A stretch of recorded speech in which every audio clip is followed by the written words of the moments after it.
E aí, bora para a palavra de Deus? Você está preparados? Nós vamos falar sobre como viver com sabedoria, ok? Hoje é o primeiro dia da nossa série, então eu queria começar falando com você o que é sabedoria, né? O que é sabedoria? Porque as pessoas confundem sabedoria com inteligência, né? Muitas pessoas pensam que alguém muito inteligente é uma pessoa muito sábia, e não. Sabedoria não é inteligência. Dá para usar inteligência para ser mais sábio? Sim, mas alguém extremamente inteligente não necessariamente é uma pessoa extremamente sábia. A gente lançou um livro no Jesuscope chamado A Pirâmide da Sabedoria. A Pirâmide da Sabedoria, ok? E aquele livro é muito interessante porque ele é inspirado na pirâmide alimentar, né? A pirâmide alimentar que fala, na base, o que você mais deveria comer são os grãos e tal, depois legumes e frutas, depois... Então ele vai falando para você o que você deveria comer mais, depois menos, e até o final que é açúcar ali, tá certo, tia? É açúcar mesmo? Beleza. E tem gente vivendo a pirâmide de ponta cabeça aí, né? E aí ele vai falar que... É muito interessante o livro, eu até incentivo todo mundo a ler, principalmente os pais aqui, porque o que ele vai falar no livro? Que nós estamos no momento hoje da humanidade com o maior número e o maior acesso à informação, sim ou não? Então aqui agora, é muito louco porque como mudou as crianças, a cabeça das crianças, porque eu e você, eu tenho 34 anos, eu e você dessa idade, né, para mais aí, quando a gente estava numa conversa, e a gente conversava assim, por exemplo, qual que é o animal mais rápido do mundo? Aí você falava, é o leopardo. Aí o outro falava, não, é o tigre branco de não sei aonde. E no fim acabou a conversa, porque eu não sabia qual era. Hoje não existe mais isso. Então eu estou conversando com o Davi, ele está agora numa fase de futebol, aí ele me pergunta, mas quem que fez o gol no final da Libertadores em 2000, sei lá. Aí eu falo, não sei. Mas para eles não existe mais não sei. Porque agora eles têm o Google. Não existe mais de terminar uma conversa só numa reflexão. Nós temos que ir ali acessar a informação. Então nós estamos num período agora de muita informação. Na verdade até um excesso de informação. O autor usa um termo no livro que é infoxicação. Que é intoxicação por informações. Né? Você está ali tão cheio que está te fazendo mal já. Mas, qual que é a questão? Né? Qual que é a tensão do livro? É que, apesar de muita informação, nós estamos no período com menos sabedoria. Por quê? O que é sabedoria? Sabedoria não é ter muita informação. Sabedoria é saber escolher corretamente. Sabedoria não é inteligência de saber todas as fórmulas e tal. Sabedoria é saber viver corretamente. E aí você pega pessoas extremamente inteligentes, pessoas cheias de informação e com suas vidas destruídas por causa das escolhas que fizeram e da forma que têm vivido. Quem já viu alguém assim? Conhece alguém assim? Alguma história assim? Sim, isso é muito claro. Por quê? Porque não basta nós termos um excesso de informações. Então, por exemplo, você pode estar aqui e saber muito de Bíblia. Saber as informações sobre a Bíblia. Saber quantos autores. Saber o ano que ela começou a escrever. O ano que escreveu o último. Qual é a ordem das coisas. E mesmo assim, não ter sabedoria. Porque o que é sabedoria, gente? Sabedoria é viver de forma correta. Na verdade, o excesso de informações pode até jogar contra a questão da sabedoria. Por quê? Porque nós podemos estar lotados de falsas informações. Então não basta eu saber um monte de coisa, se na verdade eu estou sabendo um monte de coisa que está me conduzindo a um lugar de insensatez, né, que a Bíblia faz um contraponto com a sabedoria. Então, o autor vai falar um negócio muito legal, que é, na base da pirâmide, o que você deveria comer mais? Porque qual é o paralelo que ele faz, né? A pirâmide da alimentação fala do que você vai comer com a sua boca. Essa pirâmide da sabedoria fala o que você vai comer na sua alma. Então é o que entra pelos seus olhos e o que entra pelos seus ouvidos. Então ele fala, qual deveria ser a base da nossa alimentação da alma? Aí ele fala, a palavra de Deus. Onde que eu busco informações? Então, por exemplo, o que é casamento? Eu não vou no Google editar o que é casamento. Eu vou perguntar para a palavra de Deus. Senhor, o Senhor que criou todas as coisas, o que é casamento? Como é que eu sou um bom pai? Então eu não vou lá no livro de autoajuda primeiro para achar lá as informações. Não, eu vou vir aqui e falar o que é ser um bom pai. Como é que eu lido com as minhas finanças? Então eu não vou lá nos gurus das finanças primeiro. Não, eu vou vir aqui primeiro. Falar o que é dinheiro, como que eu lido com as minhas finanças. Então ele fala que a base da nossa alimentação de informações deveria ser a palavra de Deus. Aí ele fala, depois é a comunidade, a igreja. A sabedoria que Deus foi derramando na família espiritual. E eu consultar, estar com a igreja, na multidão de conselhos, aonde há sabedoria. Na comunhão, onde a gente constrói junto esse entendimento. Aí ele fala, depois deveria ser na natureza, nas coisas criadas. A gente encontrar sabedoria naquilo que Deus criou. E várias vezes a Bíblia ele fala isso, né? Vai ter com as formigas, ó preguiçoso. Então ele nos ensina a observar formigas. Ele fala, ó, se está ansioso, observe os pássaros do céu. Observe os lírios do campo. Então, nas coisas criadas, as coisas criadas revelam o nosso Criador. Revelam Deus para nós. Depois ele fala da literatura, dos livros. Depois ele fala da arte. Há muita sabedoria ali na arte, na música, e é uma coisa que a gente contempla, usufrui pouco. E por último, então, ele fala das mídias sociais, das redes sociais. Mas qual é o problema de hoje? Nós estamos vivendo de ponta cabeça. O primeiro lugar que a gente tem buscado informações é nas mídias sociais, nas redes sociais. Você fala, por que você está escolhendo isso? Ah, porque eu estava seguindo um pessoal lá e todo mundo está fazendo tal coisa. Esse é o caminho da insensatez.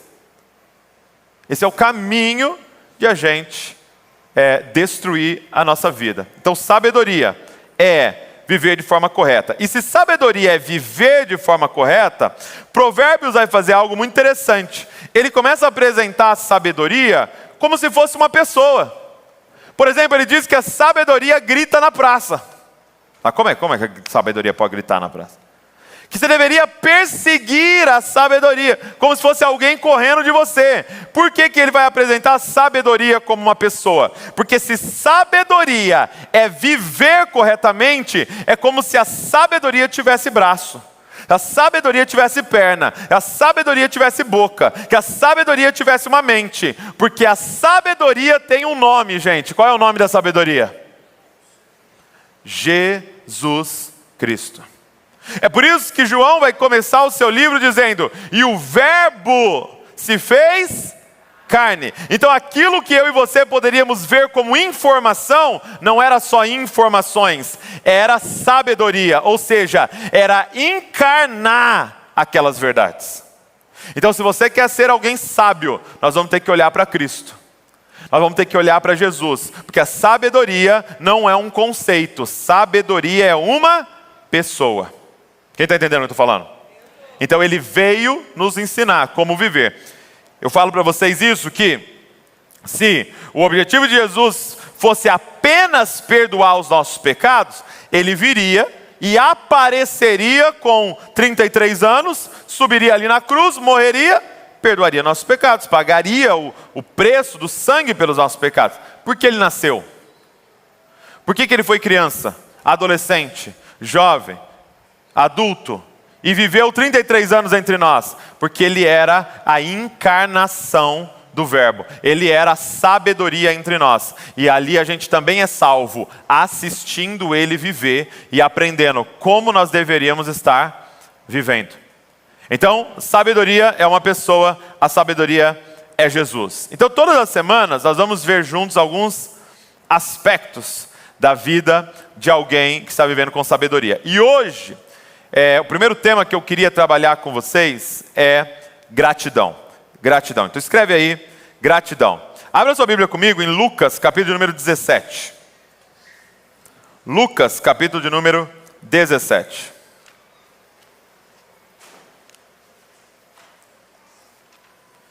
Vamos ler a partir do versículo 11. Eu quero usar uma história aqui que Lucas escreve, um dos relatos da interação de Jesus com alguns homens, para falar para você sobre sabedoria. A primeira pergunta que eu quero te fazer é: você é uma pessoa grata? Você é uma pessoa grata? Porque gratidão é uma das evidências de que nós estamos vivendo com sabedoria. Vamos lá, Lucas 17, verso de número 11. Quem achou, diga: eu amo a Bíblia. Quem não achou, diga: eu também. Lucas 17, 11, vamos lá.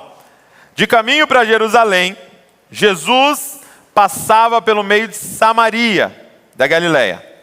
Ao entrar numa aldeia, saíram-lhe ao encontro 10 leprosos, que ficaram de longe e gritaram: Jesus, mestre, tenha compaixão de nós. Ao vê-los, Jesus disse: vão e apresentem-se aos sacerdotes. Aconteceu que, indo eles, foram purificados.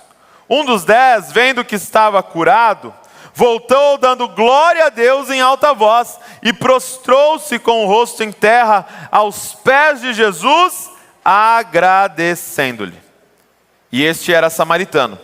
Então Jesus perguntou: não eram 10 os que foram curados? Onde estão os 9? Não se achou quem voltasse para dar glória a Deus, a não ser este samaritano, esse estrangeiro? Ele disse: levante-se e vá, a sua fé salvou você. Então essa história é maravilhosa, né? Jesus encontra 10 leprosos, né? E os 10 leprosos estavam ali juntos. Então, só para te dar um contexto, né? A lepra é algo que é contagiosa. Então, quando alguém ficava leproso na comunidade de Israel, ela era retirada da cidade. Então eles tinham que viver fora da cidade, sem o convívio social, por causa daquela doença. Eles não tinham, como hoje, a cura, eles não tinham os tratamentos. Então ela ficava isolada. E aí, com quem que era o contato destes leprosos? Quem que eles andavam juntos? Com outros leprosos. Porque guarda isso, leproso atrai leproso, gente. Porque tipo assim, eu já estou mal, você está mal também, nós vamos ficar mal junto aqui, né? Que as nossas feridas, não tem como eu passar esse negócio para você, porque você já tem, você não passa para mim, então nós vamos ficar juntos. Então é muito comum você ver isso, insensato atraindo insensatos. Sim ou não? Pô, todos eles decidiram montar uma quadrilha. Por quê? Porque alguém sábio nos confronta. Sim ou não? E a gente afasta. Todo mundo lá no serviço faz o serviço mal feito. Aí aparece alguém fazendo tudo certinho. Precisa matar esse rapaz. Chega no horário, bate o cartão, faz tudo certinho, e de repente um grupo se levanta contra aquela pessoa. Por quê? Porque está atrapalhando nossa lepra aqui, meu. Estamos todo mundo junto aqui. E a minha pergunta é: você tem andado com quem? E você tem sido incomodado por quem? Então, tá esses 10 leprosos juntos. E aí, Jesus está passando ali. E eles, até o texto fala, de longe. Por quê? Porque eles não ousavam se aproximar de ninguém. Quando um leproso se aproximava de alguém, não sei se vocês já viram lá no The Chosen, os caras começavam a gritar, os caras cuspiam neles para que eles saíssem. Eles tinham, ao estar passando por algum lugar, ficar falando em voz alta: ó, leproso, leproso passando, para todo mundo saber e se afastar. Então eles estão de longe e eles gritam para Jesus: Jesus, tem misericórdia de nós. Mestre, tenha compaixão de nós. E aí Jesus fala para eles assim: olha, faz o seguinte, vá se apresentar ao sacerdote, e aí vocês vão ser curados. E aqui é muito doido, cara. Por quê? Porque você está leproso ainda, Você está vendo todo aquele negócio. E eles começam a obedecer a Jesus, mesmo ainda estando leprosos. Então presta atenção no que Jesus propõe para eles. Eu quero que vocês comecem a se comportar como se estivessem sarados antes de verem a cura. Meu Deus. Então você vai indo andando para se apresentar ao sacerdote, e eles iam levar uma bronca do sacerdote, iam ser humilhados se eles chegassem lá leprosos, né? Mais uma vez, ok? Eles iam ser rejeitados pelos sacerdotes. Mas esses 10 acreditam na palavra de Jesus e vão caminhando em direção ao local para encontrar os sacerdotes. E aí a palavra de Deus diz que no caminho da obediência, nem é o tema da mensagem, mas você já vai guardando aí. No caminho da obediência, eles são curados. Não é eu espero o milagre para eu obedecer, é enquanto eu obedeço, ele começa a nos curar. E aí eu imagino, né? Um olhando para o outro falando, o que está acontecendo com o seu rosto? O que está acontecendo com o seu braço? Você viu o seu pescoço? Você viu que cresceu a sua orelha aqui de novo? Você viu que apareceu a ponta do seu nariz? Você viu que você está com os dedos? Você viu? E aí um começa a olhar, e de repente todo mundo ali começa a olhar que eles estão com pele, como se fosse de criança. E aí eu imagino, um deles falou, então eu vou lá me apresentar para o sacerdote. Outro talvez falou, que sacerdote nada, eu vou para casa, eu preciso ver minha esposa. O outro, não, mas eu preciso ver meus filhos, fazem 3 anos que eu não dou abraço nos meus filhos. O outro falou, não, eu vou conseguir meu emprego de volta. E cada um saiu correndo para a direção, a Bíblia não fala de onde, mas um parou. Um não foi para casa, um não foi para a família, um não foi procurar o emprego, um não foi, um falou assim, não, eu preciso voltar. E eu preciso encontrar esse homem que com uma palavra curou aquilo que era incurável. E a Bíblia diz que ele vai e ele se lança aos pés de Jesus. E ele começa a adorar e agradecer a Cristo. Eu quero mostrar para você agora 3 características de uma pessoa grata. Então o que eu quero dizer para você? Gratidão não é algo que você vai construir na sua força. Gratidão, um coração grato é uma evidência de algumas coisas que estão acontecendo na sua vida. Então, gratidão é uma resposta automática de algo que acontece em nós. Então, primeiro, pessoas gratas são pessoas curadas. Guarda isso. Pessoas gratas são pessoas curadas. E aí a gente pode, tudo que eu vou falar aqui você pode inverter, tá bom? Pessoas feridas são pessoas ingratas. Gente, da onde flui a nossa murmuração? Da onde flui as nossas reclamações? As nossas murmurações e reclamações, elas fluem de feridas na nossa vida. Elas fluem de machucados na nossa alma. Quem aqui fica rabugento quando está com fome? O Wagner, ele está contando para a gente lá, que ele chegou, eu perguntei, como é que foi o DNA domingo, né? O DNA que a gente fez domingo, como é que foi? Aí o Wagner falou assim, eu tive desafio ali, porque eu machuquei minha perna antes de ir, então durante o DNA estava machucada, doendo a minha perna. Então quando você está com uma dor, tudo parece que fica cinza. Agora eu te pergunto, as coisas ao redor estavam ruins ou a ferida que estava clamando? Então, gente, o que eu quero dizer para você é que as nossas feridas nos fazem enxergar as coisas distorcidas. Então, a partir das nossas feridas, a gente pode se tornar murmuradores, reclamadores. A gente pode ver em toda parte a partir das nossas feridas. Sabe, quando nós estamos feridos, nós temos a tendência a escolher 2 caminhos.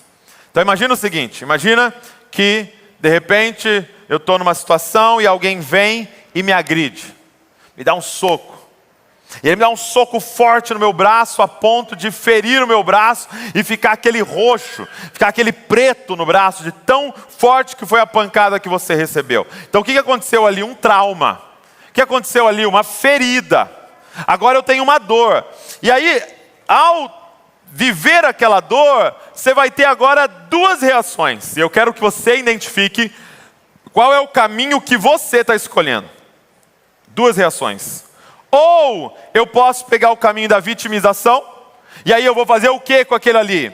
Mesmo depois de já ter sarado, meu braço está normal, não está mais roxo, já restaurou, eu vou viver a vida assim, ó. Alguém fala, olá, você faz, oi. O que eu vou fazer? Eu vou agora esconder o tempo inteiro isso daqui, e eu não vou mais ter interações. Agora todo mundo fica a um braço de distância, hein? E eu escolho esse caminho de me esconder. Então eu falo assim para a pessoa, você vai dar uma palavra lá no DNA na semana que vem. Não, eu não. Não me põe, eu não falo em público, eu não falo não sei o quê. Só que você está decidindo a partir da sua ferida. Você fala para a pessoa, vamos fazer tal coisa. Não, vamos, cara, faz uma faculdade. Não, eu não consigo, eu não posso, eu não vou e tal, e está tudo ruim, eu não consigo, as coisas ao meu redor estão tudo ruim. Por quê? Porque você enxerga a partir dessa ferida. Ou há uma segunda opção. Talvez você não pegou esse caminho. Você pegou um outro caminho. Você descobriu que o segredo para nunca mais levar uma pancada é bater primeiro. E ao invés de se vitimizar, você pegou o caminho da rebeldia. Chegou perto de você, pá! Chegou perto de você, você já leva atravessado. Por quê? Porque nunca mais vão fazer isso aqui comigo. Não importa qual dos dois caminhos você escolheu. Deixa eu te dizer uma coisa. O ponto todo é que isso não é você. Não é quem Deus te criou para ser. E de verdade, chegou a hora, gente, de você viver o que Deus tem para você, não o que as feridas da sua vida te levam a fazer. Você está vivendo uma distorção. Talvez tem gente aqui que está num emprego que a ferida falou com você para você fazer. Porque agora meu pai vai ver que eu consigo. Quem está entendendo o que eu estou falando? Pessoas gratas são pessoas curadas. Quando nós somos curados, é como se os nossos olhos se abrissem. E a gente passa a enxergar o que realmente está acontecendo.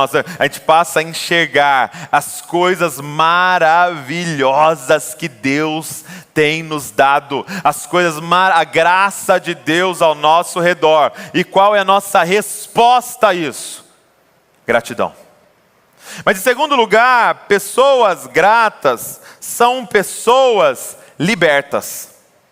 Então não é apenas a questão de ser curado nas nossas emoções, nas nossas feridas da vida, mas também ser liberto. Porque, eu não sei se você sabe, mas lepra era considerado não apenas uma doença, mas uma maldição.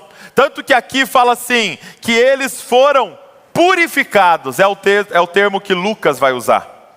Não fala assim quando ele está diante de um cego, que o cego foi curado. Na lepra fala que ele foi purificado. Por quê, gente? Porque é uma referência a Números, capítulo de número 12. Eu vou ler para você, se você quiser abrir, Números, capítulo de número 12, verso de número 9. Diz assim, olha. Números 12, 9. Deixa eu te dar um contexto aqui. Miriam, irmã de Jesus. Gente, desculpa, estou cansado. Trocando tudo aqui. Miriam, irmã de Moisés, eles haviam saído do Egito, eles haviam passado pelo mar, e eles já estavam no deserto, caminhando em direção à terra prometida, e Miriam se levanta e fala assim, por que só Moisés é o líder aí?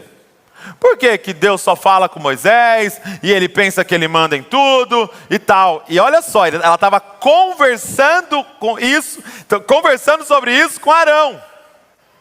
Pezinho do ouvido, sabe? Vem aqui. Você já parou para pensar? Você já reparou que Moisés está se achando o libertadorzão? Inclusive eu estou até orando sobre isso, viu? Vamos orar junto sobre isso?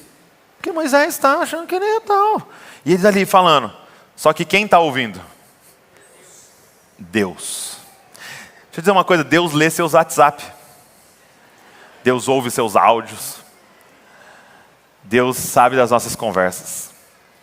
E Deus chama os três para uma reunião. Meu irmão, você imagina Deus falando, Miriam, Arão, vem aqui na sala do diretor. Na diretoria. Vamos ter uma conversa. E aí ele começa a falar exatamente isso. Fala, Moisés é meu amigo. Aos profetas eu falo por sonho, por visões, mas com Moisés eu falo face a face. E ele começa a exortar, e aí acontece isso, verso de número 9, Números 12, 9. E a ira do Senhor se acendeu contra eles, e ele se retirou, e quando a nuvem se afastou de sobre a tenda, eis que Miriam estava leprosa, branca como a neve. Arão olhou para Miriam, e eis que ela estava coberta de lepra. Depois você vai ver que Moisés intercede por Miriam. Isso é muito louco, essa figura de Cristo, né? A pessoa está com lepra porque estava te caluniando, falando mal de você, e você vai interceder diante de Deus para ela ser curada. Isso é muito lindo. E aí ela é curada, mas lepra tinha esse aspecto, não apenas de uma doença, mas também de uma maldição. Então o que esses homens precisavam ser, além de curados, eram libertos. E o que é ser grato? Qual é uma característica de uma pessoa grata? É uma pessoa liberta. Porque quando ainda somos escravos do pecado, gente, nós vemos tudo distorcido. Você já viu em Gênesis, capítulo número 3, quando eles comem do fruto proibido, eles desobedecem ao Senhor. O que a Bíblia diz? Que os olhos deles foram abertos. Quais olhos? Esses olhos contaminados pelo pecado. Tanto que a primeira coisa que eles começam a ver é a si mesmo distorcido, eles já têm vergonha, eles já se cobrem, o outro se cobre, e aí Caim já mata Abel e já começa esse caos, porque Mateus 6,22 diz assim, os olhos são a lâmpada do corpo, se os seus olhos forem bons, todo o seu corpo será cheio de luz, se porém os seus olhos forem maus, todo o seu corpo estará em trevas, portanto se a luz que existe em você são trevas, quão grandes trevas serão. O que ele está dizendo? Se eu enxergo distorcido, que grande complicação eu estou. Por quê? Porque eu vou chamar de bom o que é ruim e de ruim o que é bom. Deus está fazendo maravilhas na minha vida e eu só consigo enxergar as coisas ruins que tem ao meu redor e eu estou murmurando enquanto o Senhor está me abençoando. Você lembra o irmão do filho pródigo? Né? O irmão mais velho chega e fala, todos esses anos eu trabalho como escravo para você, você nunca me deu um cabrito para eu celebrar com os meus amigos. E aí você está ali, diante de um menino que era herdeiro, o dono da fazenda inteira, reclamando de um cabrito. Meu irmão, eu quero que você vá para casa com essa. Todas as vezes que você reclamar de alguma coisa, lembre, é o co-herdeiro com Cristo Jesus, ou seja, aquele que vai herdar a terra, que está reclamando de alguma coisa. Esses somos nós.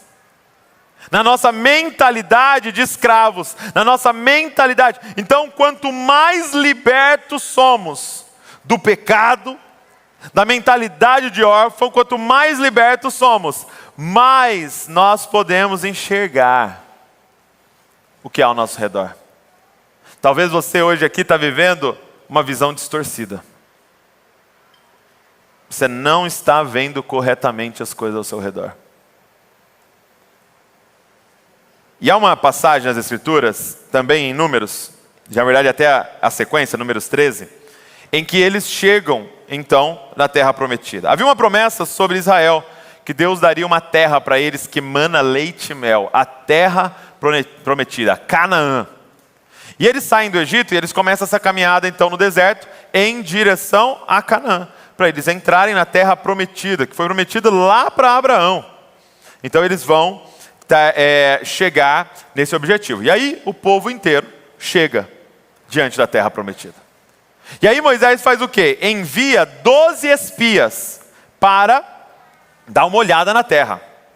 Para ver a terra antes, até para saber por onde nós vamos entrar, como é que nós vamos fazer. Então ele envia 12 espias, um espia de cada tribo. Então ele pega um representante de cada tribo, das 12 tribos de Israel, e envia eles. Olha só o que os espias, com mentalidade de escravo, veem. Então está todo mundo vendo a mesma cena, sim ou não? Os 12 viram a mesma coisa. 10 tinham uma mentalidade de escravo, e olha o que eles veem. Eu vou ler para você, Números 13, 31. Não podemos atacar aquele povo, porque é mais forte do que nós. E diante dos filhos de Israel, falaram mal da terra que haviam espiado. Falaram mal da terra que haviam espiado. Falaram mal da terra prometida por Deus. Falaram mal daquilo que Deus estava entregando para eles. Você fala mal do seu marido? Você fala mal dos seus filhos? Você fala mal de Bragança? Você fala mal da sua cidade? Você fala mal do seu emprego? Você fala mal da sua igreja? Você fala mal do seu pastor? Não, misericórdia. Que é o pior de todos, você falar mal. Falaram mal da terra que haviam espiado, dizendo: a terra pela qual passamos para espiar é a terra que devora os seus moradores, e todo o povo que vimos nela são homens de grande estatura. Também vimos ali gigantes, os filhos de Anak, que são descendentes de gigantes, e éramos aos nossos próprios olhos como gafanhotos, e assim também éramos aos olhos deles. Presta atenção. Olha o que uma mentalidade de alguém que está escravo vê. Vê o outro como gigante e a gente como gafanhoto. Sendo que a força deles não estava na capacidade deles de destruir aquelas pessoas. A força deles estava na promessa de Deus. Gente, eles viram o mar se abrindo. Eles viram o povo mais poderoso da terra na época, o Egito, sendo destruído. Eles viram maná cair do céu. Eles tinham a coluna de fogo. Mas era tão forte o espírito de murmuração dentro deles, que ao chegar naquela terra, eles não conseguiram enxergar as evidências das promessas de Deus, mas eles conseguiram enxergar as evidências da murmuração deles. Presta atenção no que eu vou te falar. Quando você reclama, quando você murmura, você está intercedendo. A gente chama de intercessão demoníaca. Murmuração é intercessão demoníaca. Você está intercedendo. Nossa, vou dar um exemplo. Vamos dizer assim, ó. Você fala assim: ninguém gosta de mim naquela igreja. Ninguém gosta de mim naquela igreja. Fica falando que são cópia de Jesus e ninguém gosta de mim. Fica falando que é família, mas ninguém gosta de mim. Ninguém fala comigo, ninguém se importa comigo. Então você está murmurando, você está murmurando, você está murmurando, você está murmurando. Beleza. De repente você vem no domingo que vem. Quando você entra pela porta, o que os seus olhos vão procurar? Sabe qual é a frase que o nosso cérebro mais gosta, gente? Falei, eu estava certo. Então não necessariamente porque você está certo, mas porque os seus olhos estão preparados para achar evidências de que aquilo que você ficou murmurando e intercedendo demoniacamente vai acontecer. Aí você entra pela porta e você não sai cumprimentando todo mundo, você já entra no cantinho aqui assim, ó. No escuro, vestido de preto. Aí você já sobe, senta na cadeira mais longe que puder e está aqui, ó. Fica olhando como eu estou certo. Ninguém vai me procurar. Ninguém vai me ver aqui. E você se comporta para fazer a profecia demoníaca que você inventou acontecer. É isso que estava acontecendo. Esses caras murmuraram da saída do Egito até a porta da promessa. Eles murmuraram. Pô, você tirou nós lá do Egito para matar a gente de sede? Ô, então era melhor ficar escravo lá do que morrer de fome. Ô, calor, hein? Meu Deus do céu, que calor esse deserto. Preferia ser escravo, mas pelo menos eu estava na sombra. E os caras murmurando. Quando eles entraram na terra prometida, os olhos deles começaram a procurar todas as formas de provar que a murmuração deles era verdade. Agora, olha 2 que eram libertos. Os espias libertos. Verso número 30. Então Calebe fez calar o povo diante de Moisés e disse: vamos subir agora e tomar posse da terra, porque somos perfeitamente capazes de fazer isso. Gente, olha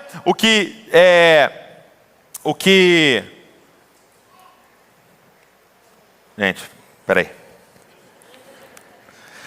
Olha o que diz, depois de 40 dias, verso 25, os espias voltaram da terra, vieram a Moisés e Arão e toda a congregação dos filhos de Israel em Cádiz, no deserto de Parã, e fizeram um relato do que tinham visto. Eles e toda a congregação, e mostraram-lhe os frutos da terra, e relataram a Moisés: fomos à terra a qual você enviou, de fato é uma terra onde mana leite e mel, estes são os frutos dela, mas o povo que habita nessa terra é poderoso, e as cidades são muito grandes e fortificadas. Também vimos ali os filhos de Anak, e os amalequitas habitam nessa terra de Neguebe, os heteus, os jebuseus, os amorreus habitam nas montanhas, os cananeus habitam perto do mar e na beira do Jordão. Então repara os olhos deles, procurando todas as evidências. Sai anotando os nomes. Tal povo. Mas alguém que acreditava na promessa de Deus se levanta, Calebe, e diz, faz calar o povo e fala: vamos subir agora e vamos tomar posse da terra, porque somos perfeitamente capazes de fazer isso. Por quê, gente? Porque ele não estava agarrado à murmuração, ele estava agarrado à promessa que Deus havia feito. O Deus que fez a promessa é fiel para cumprir. Então eu não vou ficar anotando o nome dos caras que estão lá, porque eu sei que nós vamos entrar lá e de uma forma milagrosa Deus vai fazer o que ele falou que vai fazer. É um convite a se apegar ao que Deus disse que irá fazer. Mas por último, gente, a última característica dos gratos é a adoração. Os gratos são adoradores. Quando esse homem é curado, quando esse homem é purificado, o que ele faz? Ele volta correndo, se lança aos pés de Jesus e ele começa a adorar. Quem são as pessoas aqui, gente, que mais adoram? Quem são as pessoas dentro desse prédio ou talvez em casa que adoram com mais intensidade? São aqueles que são movidos de gratidão. São aqueles que têm um coração grato. Agora, entenda uma coisa. Satanás, para destruir a nossa vida, ele vem com o ensino satânico e muda uma coisa no ensino da Bíblia.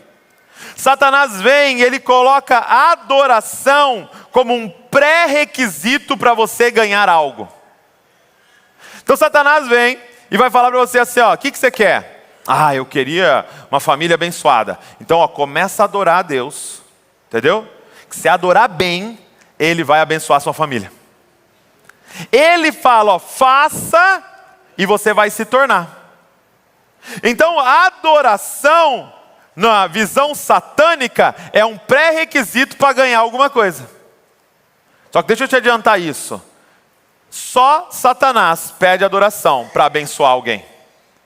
Por quê? Porque a adoração verdadeira é uma resposta de alguém que foi abençoado pela graça. Quando ele vem e nos abençoa de graça, o que a gente faz em resposta? Adora ele. Então quanto mais eu compreendo o amor gracioso de Deus pela minha vida, mais eu adoro. É exatamente o que acontece em Lucas, capítulo número 4. Jesus está no deserto, e o Satanás leva ele para cima do monte e fala, está vendo todos esses reinos? Tudo isso eu vou te dar se prostrado me adorares. Presta atenção no que eu vou te falar. Deus não está na expectativa de você vir aqui aos domingos, cantar com bastante intensidade, a ponto de convencê-lo de abençoar você. Deus é o abençoador, gente. Às vezes a gente tem essa expectativa, que nós vamos entrar aqui, nós vamos assim, gente, vamos fazer o seguinte, vamos adorar forte hoje, para ver se Deus acorda no céu e fala, meu Deus, que música linda, eu vou abençoar eles. Eu não vou aguentar. Eu estava segurando isso aqui, mas é tanta adoração maravilhosa que eu vou derramar isso aqui. Vamos, gente, mais forte, vai! Não, gente. Ele já nos abençoou. Ele já nos abençoou. É por isso que a gente se move, a nossa adoração é gratidão. É lindo quando você olha que a primeira interação deles com Jesus é de longe gritando, tem misericórdia de nós. Depois que ele é curado, que ele volta, se prostra aos pés de Jesus e começa a adorá-lo em gratidão. Então qual é o motivo por que nós adoramos? É por aquilo que ele já fez na nossa vida. Por aquilo que ele já nos deu. Por aquilo que ele já realizou. Que foi nos salvar. Derramar a sua graça sobre nós. Interessante que Tomás de Aquino, ele tem um estudo sobre gratidão. E o meu amigo Davi Lago, ele me mostrou isso. Eu achei muito interessante que Tomás de Aquino diz o seguinte, que a gratidão começa... Primeiro passo da gratidão é reconhecimento. A primeira coisa que você precisa para ser alguém grato, você precisa reconhecer que alguém fez um ato de bondade com você. Então eu estou aqui, alguém do voluntário veio e trouxe água para mim.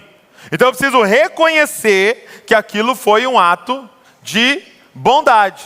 Foi um ato, de bondade comigo. Então a primeira parte da gratidão é você pensar.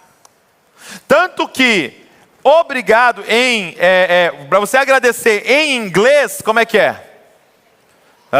Vai, pronuncia aí lindo o seu inglês. Thank you. Thank you. Por quê? Thank vem da palavra think, que é pensar. Então é como você fala assim, eu reconheço, eu penso no que você fez por mim. Eu reconheço o que você fez por mim. Então é think, Thank you. Aí a segunda parte, depois de reconhecer, porque tem gente que pode reconhecer, mas ser tão orgulhoso de não agir em gratidão, reconhece, mas a segunda parte é quando aquilo toca os nossos corações. Então é quando eu percebo a graça naquilo ali. É quando eu percebo a graça de Deus naquilo ali. É quando eu percebo que eu não paguei e não merecia aquilo ali. Que a pessoa agiu, por exemplo, deixa eu te fazer uma pergunta. Você entra todo dia 6, lá na sala do seu chefe e fala, obrigado pelo meu salário. Sim ou não? Não, porque na sua cabeça é um pagamento. Eu entreguei o serviço, você pagou. Ok? Mas aí, quando você vai se mover em gratidão, eu reconheço... E aí eu percebo aquela graça. E isso toca as emoções. É por isso que em espanhol, como é que fala obrigado? Gracias. Em italiano, grazie. Em francês é merci, que é exatamente graça. Porque eu reconheço a graça. E a última parte, depois que eu reconheço, depois que aquilo me toca, nós desejamos responder àquela graça. Nós desejamos agora voluntariamente, por quê? Porque agora aquele ato de bondade me conecta àquele que agiu na minha vida. E agora eu estou conectado com ele e agora eu tenho uma obrigação com ele. E é por isso que apenas da língua portuguesa que nós falamos obrigado. Porque agora eu reconheço, isso me tocou. E agora voluntariamente eu estou obrigado a retribuir, a viver conectado a partir daquilo que você fez por mim. Na nossa língua portuguesa está claro que você ser grato a Deus te coloca agora numa posição de voltar, se lançar aos pés dele e falar, agora você é o meu Senhor. Fala e eu quero obedecer. Fala e o Senhor vai mandar na minha vida. Obrigado. Os gratos são pessoas adoradoras. Agora, para a gente caminhar para o final, como ser uma pessoa grata? Como que nós podemos ser uma pessoa grata? Primeira coisa que eu quero te falar, não há nada que nós podemos fazer para produzir um coração grato, mas é uma pessoa que nós temos que encontrar, que gera em nós um coração grato. Então esse leproso, ele não fez nada, ele não fez um curso aqui de gratidão, ele não leu um livro de gratidão, não, ele simplesmente encontrou uma pessoa no caminho dele, chamado Jesus Cristo. Se você aqui hoje está identificando, Douglas, eu sou uma pessoa ingrata, Douglas, eu tenho me movido em murmuração, Douglas, eu acordo vendo as coisas que estão ruins, sabe o que você precisa fazer? Nada, você precisa encontrar uma pessoa. E eu quero te dar uma boa notícia, ele está passando por aqui hoje. Porque onde 2 ou 3 estão reunidos, ele está no nosso meio. E ele quer tocar na nossa lepra. Ele quer nos curar, ele quer nos libertar, ele quer nos fazer adoradores. Por que, gente, esse encontro com Jesus, ele faz isso com a gente? Por que, olhando para esse texto, por que só esse homem volta, gente? Sabe por quê? Porque para ter um coração grato, você precisa ter um encontro com a graça de Deus. Então o que é gratidão? São as ações de graça. É quando eu estou em encontro com a graça, o meu coração explode em gratidão. Por que esse é o cara que volta? Porque ele era o único samaritano. O que é um samaritano, gente? Era alguém que não era um judeu. Era alguém que não fazia parte da comunidade de Israel. Ele era lá um samaritano. E ele sabia que um judeu não se importava com ele. Ele sabia que ele não merecia. Ele sabia que ele já era amaldiçoado. E de repente, ele recebe esse ato de graça, uma cura na vida dele. Quando ele recebe esse ato de graça, sabendo o quão devedor ele era, ele não aguenta a não ser explodir em gratidão. Quando que nós somos ingratos, murmuradores, quando nós pensamos que não estamos recebendo algo que a gente merecia? Peraí, Deus, você me deve um marido bom. Mas deve por quê? O que você fez de tão bom? Você me deve filhos abençoados, você me deve as minhas finanças abastadas, você me deve uma saúde de ferro, você me deve um ambiente maravilhoso, você me deve que tudo dê certo na minha vida. Agora, quando você reconhece, eu não mereço nada de bom, mas Ele veio com a sua graça e me encontrou e me achou. Gente, todo dia que eu acordo, eu falo, eu não merecia estar mais um dia vivo, mas Ele derramou da graça dEle sobre nós, e a gente abriu o olho e nós estamos vivos. Já é motivo da gente viver o dia todo em gratidão.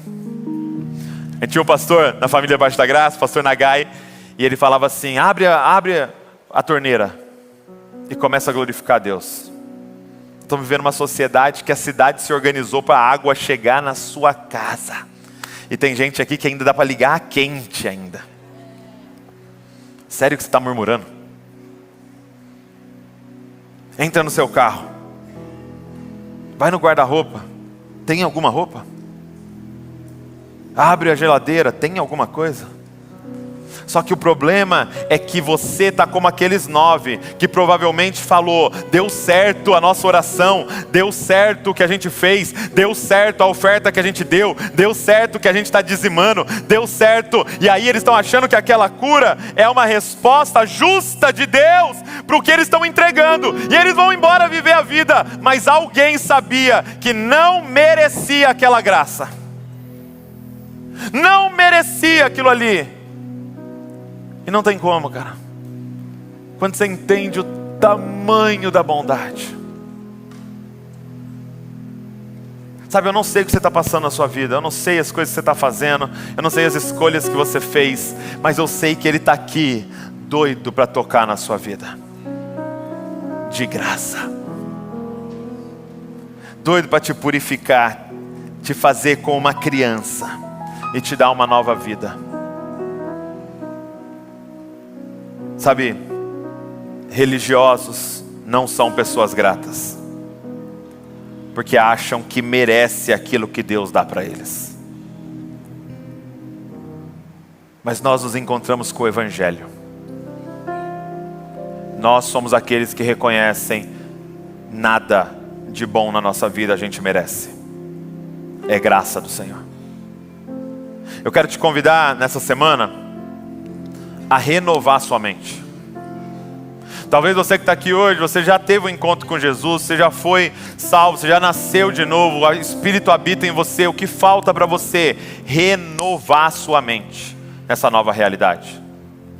Sabe o que acontece quando nós temos esse encontro com Jesus? A primeira coisa que acontece é que a nossa lista de prioridades muda. Eu vou primeiro lá encontrar minha família. Não, eu vou primeiro lá no meu emprego. Não, eu vou primeiro ver meus amigos. Finalmente estou curado, vou lá jogar uma bola. Não, para um cara a lista virou de ponta cabeça. A primeira coisa que eu vou fazer é voltar, me lançar aos pés daquele homem e reconhecer que eu estou diante de Deus.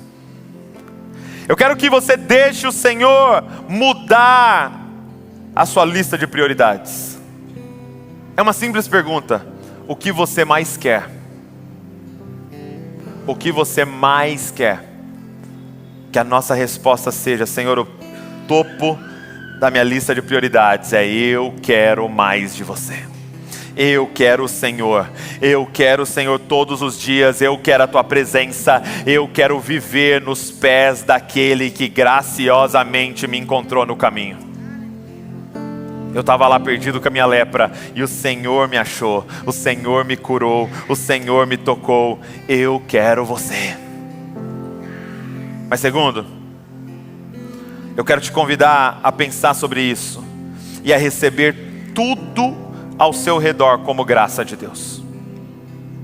E aqui nós precisamos lembrar um ao outro, porque nós vamos se esbarrar e vamos reclamar, e nós vamos lembrar. Receba tudo como graça de Deus. Gente, vire alguém que fala obrigado para absolutamente tudo. Posso desafiar? Fala obrigado pelo seu salário. Fala obrigado pela sua comissão. Fala obrigado, porque você sabe que é graça de Deus estar vivo. Não, mas Douglas, eu trabalhei pelo meu salário ali, aquilo ali é uma obrigação. Não! Quanto que você paga para o seu coração estar batendo no dia que você foi formado no ventre da sua mãe até hoje? Quanto você paga pelo pulmão que você tem? Quanto você paga pelo ar que você respira? Quanto você paga para H2O? É graça, cara. A nossa vida é graça. Eu quero te convidar a receber tudo como graça de Deus. Seus filhos, sua família, seu marido, sua casa, sua esposa, seu trabalho, com grande salário, com pequeno salário, receba tudo como graça, como alguém que é totalmente dependente dele e que tudo de bom na nossa vida vem do Pai das luzes.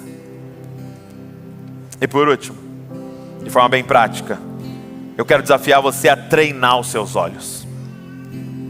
Pela manhã, quando você acordar, faça uma lista, tá? Então aqui, se você quer mesmo mudança de vida, eu quero que você faça isso. Pela manhã, faça uma lista de 5 coisas que você é grato.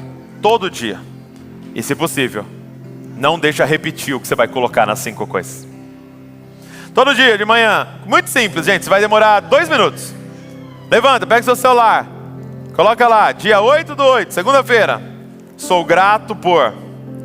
E coloca 5 coisas, porque está treinando os seus olhos para olhar ao redor e procurar pelas evidências do amor de Deus na sua vida. Deus quer nos libertar de um espírito de murmuração, cara, e nos fazer viver com sabedoria, como alguém movidos pela gratidão. Fica de pé no seu lugar junto comigo. Quero orar com você.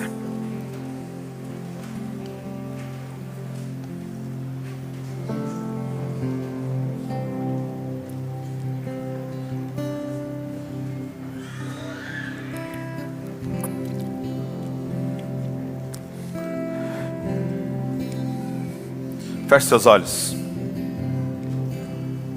Eu quero que nesse momento você comece os teus pensamentos, ou de forma bem baixinha, comece a falar para o Senhor pelo que você é grato. Talvez seria sábio começar: obrigado pela cruz, Senhor. Obrigado pelo sangue derramado. Obrigado pelo perdão dos meus pecados. Obrigado por me fazer nascer de novo. Obrigado pela tua bondade, a tua misericórdia que se renovam todos os dias da minha vida. Agora começa a falar: obrigado pelo que está ao seu redor. Obrigado pelo que você está vivendo hoje.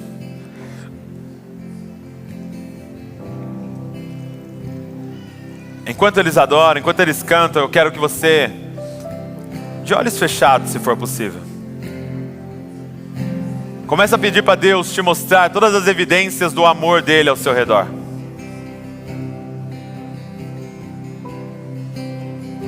Revela-nos, Pai, aonde há a sua graça estampada, Senhor. Tira os nossos olhos do caos, Pai, e coloca os nossos olhos em Ti, Senhor.